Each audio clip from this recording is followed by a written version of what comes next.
What is going on, guys? This is Echo with Crypto Crazed. Today I'm going to show you how to quickly generate up to 10,000 NFTs of your own, randomly generated. So all you need to do is have the assets created. You can pop them through this script and it'll just shoot them out one by one, all randomly generated. I want to first start off by saying if you learn anything from this video, I'd appreciate it if you consider supporting me via Patreon. This is what helps me to make these videos and what allows me to do this all full time. So I'd appreciate if you go through, take a look, maybe even subscribe to the $1 Patreon. It helps me out a lot. You get all kinds of perks with that as well. Free NFTs every week from our community. And that throws me into, you should join our Discord as well. Over 75,000 members. We help you learn about NFTs. We get you going with some free NFTs, and we have tons of giveaways as well. All right, let's jump right into this. So down below, you'll find a link. You need to click on that link, and it'll have a zip file. It's the Crypto Craze 10,000 NFTs file.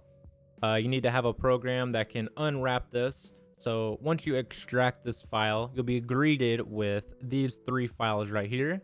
You need to start off by installing the node program. So run through this, install it. I've already installed it, so I'm not going to do that.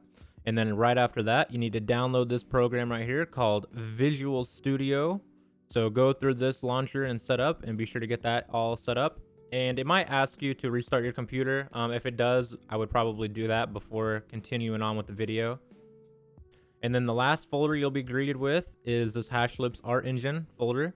So what you need to do is open this up, and you'll see right here, you have all these different folders and random files in here, and to you probably have no idea what's going on, but that's okay because I'm going to show you how to do it all. So all you really need to focus on within this folder is this layers folder right here.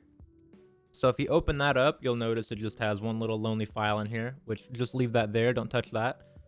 What you need to do is have your artwork with all of your layers on there.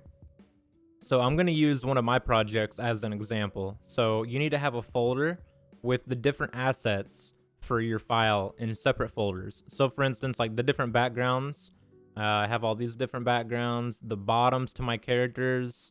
So you'll see the art is all separated with just the bottoms. The eyes have all the eye layers, the ground, etc., etc. So yeah, just have all your folders with all of your files. And all you need to do is copy all those and drag those into the layers folder. So now, if you go back to here, you'll have your Hashlips folder. You click on your layers, you have all of your folders with all of your separate assets. And it doesn't have to be this many folders. This is just how many my particular project has. So, I mean, you could have, even 2 different folders, whether, however big or small your project is, it doesn't matter.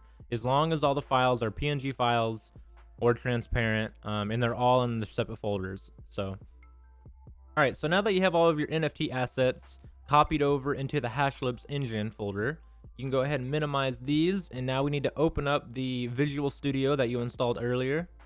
So you'll be greeted with something kind of like this right here. All you got to do is go up to the file, hit open folder. And what we're looking for is wherever you saved that folder, your Hashlips folder, the one we just extracted from that file you downloaded. Click on that, open layer. Right here, you want to trust author. Yes, I trust the authors. All right. And you'll notice over here in your Explorer, you'll be greeted with all of this right here. We need to add a terminal down here on the bottom. So you go to terminal up here in the top bar and hit new terminal. And this is what's actually going to allow us to run commands to actually generate your NFTs. All right, so now that you have your terminal open down here, you need to click down here and type in npm space install and click enter.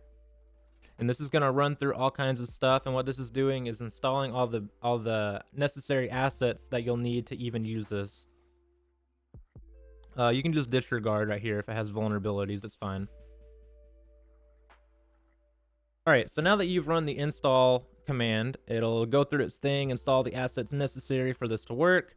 And if you come up here to layers, you'll notice the layers that we installed into the folder will now show up over here in the layers tab, which is great. That means you've done it well. It worked. Now you need to come over here to the src drop down, click on that, and you'll see a JS file right here called config. Go ahead and click on that. And so now what we want to do is this is where we're going to set up your layers and how many you want to generate and the resolution and all the stuff like that. So right here, you scroll down until you see the name and then the layer name. So what we need to do is put these in order from the back file to the front, meaning like obviously if I want to start rendering, I want the background folder to load before the foreground, meaning like it'll load the background, then the ground, then the skin. You want to do it in whatever order makes sense for your project. So just think of how the layers need to be distributed and how it makes sense in terms of like what layer needs to be on top of the other layer. Because if you have these all backwards and you have the background generating last, your whole image will just render as a background. It won't even have the actual image, if that makes sense. All right, so now that you know the order that you need these to be listed in, you can go ahead and copy this over. So you can copy this entire line, hit Shift Enter to make a new layer or new drop down and paste it. And you can paste it for as many layers as you have. So I have 1, 2, 3, 4, 5, 6, 7, 8, 9, 10, 11.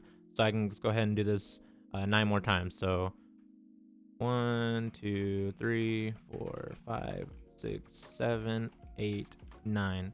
So now that I have 11 different layers here, now I can go ahead and start editing the names of what order they need to be rendered in. So the background needs to load first, and then the ground needs to load next. So I'm going to type that in next. And you'll see the name of these that I'm adding is the name of the folder, and these have to be exact. So if this is a lowercase b, or if it has like a period at the end of it, it literally has to be exactly like they're named over here on the left side layer. All right, now that you have your layers all set up and you have the correct order, you can go up here to this number right here. And I think default is 5, but this is where you'll change the number of the amount that you want to export. So if you wanted to generate 10,000 of them, you would just simply type in 10,000 right here, and it would just get to work generating all 10,000 of them. That'd probably take a few minutes, so we're not going to do that. For the concept of this video, we're just going to put 10. Once you have the number that you want to generate in there, you can just go ahead and scroll on down to the width and height. And this will be what your image exports at. So I think by default, it's 512 by 512. But for my particular project, I like to do 1750 by 1750. So you can change that to whatever you want.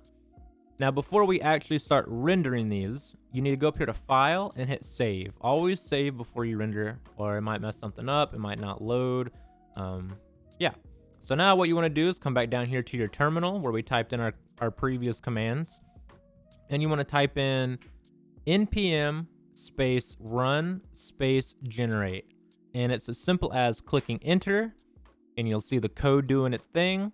And right before our very eyes, it is generating all 10 editions of the NFTs from the assets that I have in the file.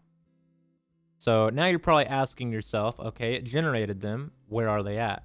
So you can go ahead and minimize the Visual Studio program, open back up your Hashlips folder, and this is the same folder where you put your layers originally. All you got to do is look for the build folder, click on that, open up images, and just like that, all the NFTs that you randomly generated are right here. This is for a project that we haven't even released yet. This is the Cyberpop Series 2. So yeah, you can find information on that on our Discord. But yeah, so everything that you have in there will be generated right here. And you can generate, like I said, as little as 1 all the way up to 10,000. And you can do that multiple times. You can get different renders. Every time will be a different render.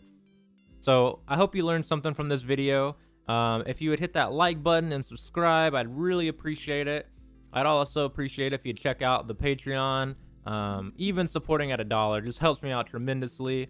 This is what allows me to make these videos and do all this stuff full time. I'll be pumping out more and more content as I go. If you'd like to check out our Discord, we have over 75,000 members now, and it's a good place where you can learn about NFTs, learn about crypto trading, and we provide free NFTs as well. So it's a good place to learn and start off if you're just getting into the space. So all the links for that are down below. Thank you guys for watching the video, and I'll see you next time.